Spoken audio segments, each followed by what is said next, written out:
The first one is the more modest option, so having a very plain meal in the spirit of the fasting that was once a mandatory thing during the Adventszeit, as you might remember from the first episode we had this week. So for example, a typical meal during this time would be Wiener sausage with potato salad. Very German, very plain. The other option would be a very ample meal, so exactly the opposite, to kind of celebrate the end of the fasting season, which once again nowadays most people or pretty much everybody doesn't do anymore, but is still symbolic. The most typical dish here would be Weihnachtsgans, so a goose, but many people also eat fish, specifically carp. Okay, so now that's out of the way, let's get to the more exciting part, sweets and treats. Two classic things that are scorned by most kids nowadays are fruit and nuts. Oranges are probably the most common one when it comes to fruit. You also see them used a lot as Christmas decorations. As for nuts, the classics are walnuts, hazelnuts, and almonds. Speaking of nuts, there is a very popular thing here that sadly I forgot to show you on the Christmas market, but it is something that you will find on every one of them, caramelized nuts. So yummy. Almonds are the most popular and classic ones, but they do it with all kinds of nuts today, even with more exotic ones like macadamia or pecan. I know many of you probably won't think that's exotic, but they are in relation to what grows here.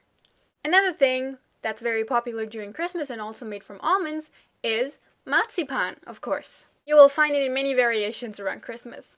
Wrapped in chocolate, by itself, sprinkled on other things, used for decorations, but we do that all around the year. And, it's just, you have a kind of almondy flavor to so many things around Christmas. Oh, and it also comes in combination with nougat, if you fancy that.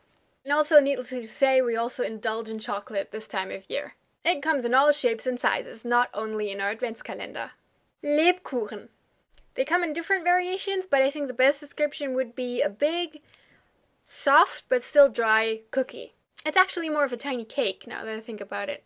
And the special thing about it is that it has a whole lot of spices in it. It's also often covered with chocolate or sugar.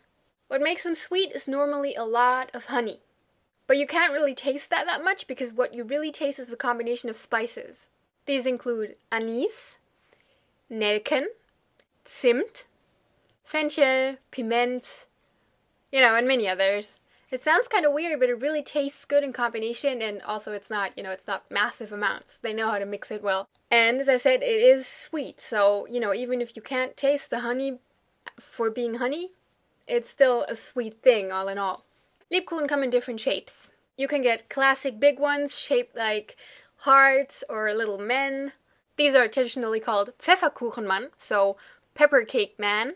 But you will also find smaller round ones that are covered in chocolate or a thin layer of sugar, or they just come by themselves. These are actually the more popular ones nowadays, even though originally they came from a specific region in Germany.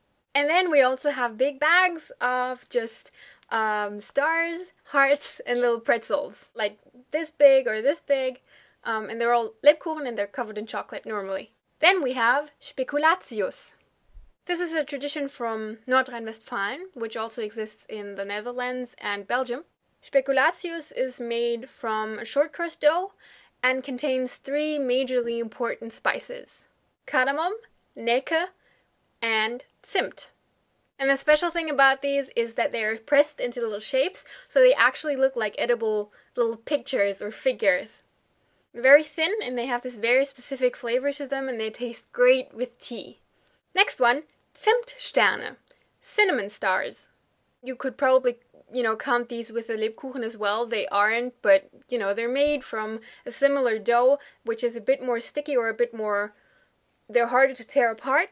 But the dough's taste is mostly made up through the taste of cinnamon, and they're also covered with a small layer of sugar paste. And then we have the big topic that is Plätzchen. Plätzchen are little cookies. Originally, this was just the term for cookies in a certain region in Germany, but nowadays we call cookies Kekse. So normally, Plätzchen are the cookies that you make around Christmas, or a certain kind of cookies that are typically made around Christmas. They're normally homemade. Most people make them at home at some point. Of course, you can buy them normally in mixed packages, but the best ones are always the ones that you make at home. There are plain ones made from a simple dough of sugar, butter, eggs, and flour. And, you roll it out, and then you can cut little shapes out of it, and you can decorate them with, I don't know, sprinkles, chocolate, or, anything you would like. Then another example would be Kokosmakrone, which are mostly made of coconut flakes. And for example, we have Kipferl. Kipferl are, it's kind of hard to describe actually. They look like little moons, but they have longer arms, so they have this shape, kind of. And the two most popular ones would be vanilla and Schokokipferl. One's made with vanilla extract or, anything that gives it vanilla flavor, and the other kind would be with cocoa. That concludes our last Christmas special and also our lessons for this year.